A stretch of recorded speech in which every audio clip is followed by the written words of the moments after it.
Hello everyone, আপনাদের জন্য বড় সুখবর। অনেকেই জানতে চেয়েছিলেন যে লক্ষ্মী ভাণ্ডারে যে প্রকল্পে আবেদন করেছিলেন সেই অ্যাকাউন্ট কোনো রকম কারণবশত আপনাদের ব্যাংকের অ্যাকাউন্টে যে টাকা ঢুকে সেই টাকা কোনো রকম সমস্যার কারণে পাচ্ছেন না। তো সেই অ্যাকাউন্ট কীভাবে চেঞ্জ করবেন সেই জন্য এই ভিডিওটি আজকে এনেছি। তা অনেকেই আমাদের প্রতিটা ভিডিওতে কমেন্ট করে জানতে চাইছিলেন যে আমাদের লক্ষ্মী ভাণ্ডারের ব্যাংক অ্যাকাউন্ট কীভাবে পরিবর্তন করব। তা সেই জন্য আপনাদের জন্য খুব কষ্ট করে এই ভিডিওটি এনেছি। তাই খুব সিম্পল পদ্ধতিতে আপনারা খুব সহজেই একটি ফর্ম ফিল আপ করে কিন্তু আপনাদের লক্ষ্মী ভাণ্ডারের ব্যাংকের অ্যাকাউন্ট কিন্তু পরিবর্তন করে নিতে পারবেন। তা কীভাবে পরিবর্তন করবেন, সবার প্রথম একটি ফর্ম যেটি রয়েছে সেই ফর্মটি কিন্তু ফিল আপ করতে হবে এবং সেই ফর্মটি কীভাবে ফিল আপ করবেন, সেই সাথে কী কী ডকুমেন্টস লাগবে, কোথায় জমা করতে হবে, সমস্ত খুঁটিনাটি তথ্য কিন্তু এই ভিডিওতে তুলে ধরবো। তাই এই ফর্মটি কোথায় পাবেন, আমাদের টেলিগ্রামে চ্যানেলে এবং হোয়াটসঅ্যাপ গ্রুপে পেয়ে যাবেন। তো সেই হোয়াটসঅ্যাপ গ্রুপ এবং টেলিগ্রামে যে চ্যানেলের লিঙ্ক আমাদের ডেসক্রিপশন বক্সে দেওয়া থাকবে, সেইখান থেকে সরাসরি কিন্তু গ্রুপে যুক্ত হয়ে ডাউনলোড করে নিতে পারবেন। তো চলুন মেন ভিডিওতে যাওয়া যাক কীভাবে ফর্মটি ফিল আপ করবেন। সর্বপ্রথম এই যে পিডিএফ ফর্মটি রয়েছে এই ফর্মটি কিন্তু ফিল আপ করতে হবে। ফিল আপ করার পরে কিন্তু আপনাকে জমা করতে হবে ডকুমেন্টস সহ। তো কী কী ডকুমেন্টস লাগবে, কীভাবে ফিল আপ করবেন দেখুন দেখাচ্ছি। সর্বপ্রথম যেভাবে দরখাস্ত লেখা হয় সেই রকমভাবে কিন্তু এই পিডিএফটা কিন্তু আপনাদের দেওয়া রয়েছে। তো কীভাবে করবেন, এখানে প্রথমে to the block development officer এবং যে ব্লকের নাম আছে সেই ব্লকের নাম এবং কোন ডিস্ট্রিক্টের থেকে আবেদন করছে সেই ডিস্ট্রিক্টটা কিন্তু এখানে দিতে হবে। তারপর বিষয়টা আপনাদের বলা হয়েছে লক্ষ্মী ভাণ্ডার প্রকল্পের ব্যাংক অ্যাকাউন্ট পরিবর্তন করার জন্য আবেদন। তাহলে বুঝতে পেরেছেন লক্ষ্মী ভাণ্ডার কী করবেন, লক্ষ্মী ভাণ্ডারের ব্যাংক অ্যাকাউন্ট কীভাবে পরিবর্তন করবেন তার জন্য কিন্তু এইটা আবেদনপত্র। তারপর নিচের দিকে আসবেন, নিচের দিকে আসার পরে এখানে রয়েছে মাননীয় মহাশয় এবং মহাশয়। তারপরে কিন্তু রয়েছে এইখানে যে লক্ষ্মী ভাণ্ডার পান বা যে লক্ষ্মী ভাণ্ডারের অ্যাকাউন্টটা চেঞ্জ করতে চাইছেন তেনার নাম, এখানে আমি এই ফাঁকা জায়গায় কিন্তু তার নামটা দিতে হবে। তারপরে আপনার ব্লকের যে আন্ডারে যে গ্রামে বাস করছেন সেই গ্রামের বাসিন্দা বা যদি শহর থাকেন সেই শহরের নাম কিন্তু দিতে হবে। দেওয়ার পরে এইখানে কিন্তু লিখতে হবে আমি লক্ষ্মী ভাণ্ডার প্রকল্পের একজন সুবিধাভোগী। বর্তমান লক্ষ্মীর ভাণ্ডার প্রকল্পে যে অ্যাকাউন্ট দেওয়া আছে সেই অ্যাকাউন্টে সমস্যা হওয়ার কারণে আমি লক্ষ্মী ভাণ্ডার প্রকল্পের ব্যাংক অ্যাকাউন্ট পরিবর্তন করতে চাইছি। তা আমার লক্ষ্মী ভাণ্ডার প্রকল্পের অ্যাপ্লিকেশন নাম্বারটা কিন্তু কোথা থেকে পাবেন সেটা কিন্তু আমাদের ডেসক্রিপশন বক্সে দেওয়া থাকবে, পরবর্তী ভিডিওতে দেখে নিতে পারবেন। এবং আপনাদের বলে রাখি আপনারা গুগলের সার্চ বাটনে চলে যাবেন, সার্চ বাটনে যাওয়ার পরে ওইখানে লিখবেন লক্ষ্মী ভাণ্ডার স্ট্যাটাস বলে ওইখানে কিন্তু আপনাদের মোবাইল নাম্বার বা আধার নাম্বার দিয়ে আপনারা স্ট্যাটাসটা চেক করে নেবেন। সেইখানে কিন্তু আপনাদের অ্যাপ্লিকেশন নাম্বারটা কিন্তু দেওয়া থাকবে।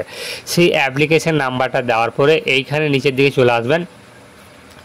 এইখানে বর্তমানে যে ব্যাংক অ্যাকাউন্ট দেওয়া আছে মানে যে ব্যাংকে আপনাদের টাকা ঢোকে সেই ব্যাংকের নাম মানে আপনাদের ব্যাংকের বইয়ে যে নামটা দেওয়া আছে সেই নামটা কিন্তু এখানে প্রথমে দিতে হবে।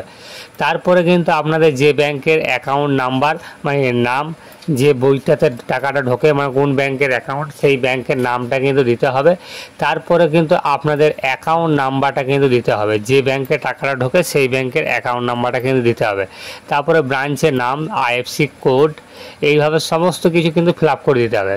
তারপরে আপনাদের যেটা নতুন অ্যাকাউন্ট নাম্বার দিতে চাইছেন, যেটাতে এখন টাকা নিতে চাইছেন, সেই অ্যাকাউন্টটা দিতে গেলে আপনাকে এইখানে নিচের যে ফর্মটি রয়েছে সেইটা সেমভাবেই কিন্তু ফিল আপ করতে হবে। আপনাদের নতুন ব্যাংকের বইয়ে যে নামটি দেওয়া রয়েছে সেই নামটা কিন্তু দিতে হবে। তারপরে আবার ব্যাংকের নামটাও দিতে হবে, যদি ব্যাংকের নাম পরিবর্তন থাকে মানে অন্য কোনো ব্যাংক যদি থেকে থাকে তাহলে সেই ব্যাংকের নামটা কিন্তু এখানে দিয়ে দিবেন। তারপরে অ্যাকাউন্ট নাম্বারটা কিন্তু দিতে হবে। অ্যাকাউন্ট নাম্বারটা দেওয়ার পরে এইখানে ব্রাঞ্চের নাম, যদি কোন ব্রাঞ্চের আন্ডারে রয়েছে সেই ব্রাঞ্চের নাম এবং আইএফসি কোড নাম্বারটা দেওয়ার পরে এইখানে কিন্তু সমস্ত ডিটেলস ফিল আপ করার পরে এইখানে নিচের দিকে চলে আসবেন তারিখ, যেদিন আবেদনপত্রটি জমা দিতে যাবেন সেই দিনকার তারিখটা দিয়ে দিবেন এবং আধার কার্ডের নাম্বারটা নিচে বসিয়ে দিবেন। বসিয়ে দেওয়ার পরে এইখানে আবেদনকারী স্বাক্ষর মানে এইখানে নিচে আবেদনকারী স্বাক্ষর দিয়ে দেবেন, এখানে আবেদনকারী স্বাক্ষর করে দেবেন। স্বাক্ষর করে দেওয়ার পরে এখানে মোবাইল নাম্বারটা দিয়ে দেবেন। মোবাইল নাম্বারটা দেওয়ার পরে এইখানে ডকুমেন্টসগুলি কী দেবেন, তো এই সাথে কী ডকুমেন্টস লাগবে এই ফর্মটার সাথে আপনাদের সবার প্রথম লাগবে আধার কার্ড, ব্যাংকের অ্যাকাউন্ট এবং ভোটার কার্ড এবং স্বাস্থ্যসাথী যদি কার্ড দেওয়া থাকে তাহলে স্বাস্থ্যসাথী কার্ড। এই কাগজগুলি আপনারা সমস্ত কাগজগুলি কিন্তু জেরক্স করবেন এবং আপনাদের আপনাদের এই ফর্মটি কিন্তু অরিজিনাল দিতে হবে এবং সমস্ত ডকুমেন্টসে আপনাদের সেলফ অ্যাটেস্টেড মানে সমস্ত ডকুমেন্টসে কিন্তু আপনাদের ডকুমেন্টসের নিচে কিন্তু সই করে দেবেন। সেই সাথে আপনাদের যে ব্লক আছে সেই ব্লক অফিসে গিয়ে কিন্তু জমা করতে হবে। জমা করলেই কিন্তু আপনাদের 1 মাস পরে কিন্তু আপনাদের যখন লক্ষ্মী ভাণ্ডারের টাকা পাবেন তখন কিন্তু আপনাদের যে নতুন অ্যাকাউন্ট বই দিচ্ছেন সেই বইয়ে কিন্তু আপনাদের অ্যাকাউন্টে টাকা কিন্তু চলে আসবে। আমাদের ভিডিওটি এই পর্যন্তই। যদি ভালো লাগে থাকে অবশ্যই ভিডিওটিকে লাইক করে দেবেন এবং অনেকেই কিন্তু আমাদের কমেন্ট করে জানতে চেয়েছিলেন অনেক ভিডিওতে যে লক্ষ্মী ভাণ্ডারের অ্যাকাউন্ট কীভাবে পরিবর্তন করব, তার জন্য কিন্তু এই ভিডিওটি বানিয়ে খুব কষ্ট করে। তাই একটু হলে যদি ভালো লাগে থাকে অবশ্যই ভিডিওটিকে লাইক করুন এবং আমাদের চ্যানেলে যদি প্রথম দর্শক হয়ে থাকেন তাহলে অবশ্যই চ্যানেলটিকে সাবস্ক্রাইব করে দিন। এবং এই ফর্মটি কিভাবে পাবেন, কোথা থেকে পাবেন, এই ফর্মটি যদি আপনারা নিতে চান তাহলে কিন্তু আমাদের কমেন্ট বক্সে লিঙ্ক দেওয়া রয়েছে হোয়াটসঅ্যাপে, সেই হোয়াটসঅ্যাপ গ্রুপে জয়েন হয়ে যান এবং টেলিগ্রাম চ্যানেলে জয়েন হয়ে যান। সেইখান থেকে কিন্তু আপনারা এই ফর্মটি কিন্তু সরাসরি পেয়ে যাবেন। সেইখানে কিন্তু ফর্মটি ফিল আপ করে কিন্তু আপনারা সরাসরি কিন্তু জমা দিতে পারবেন। আর না হলে কিন্তু আপনাদেরকে এইটি কিন্তু অনলাইন সাইবার ক্যাফে থেকে কিন্তু আপনারা করে নিতে পারবেন।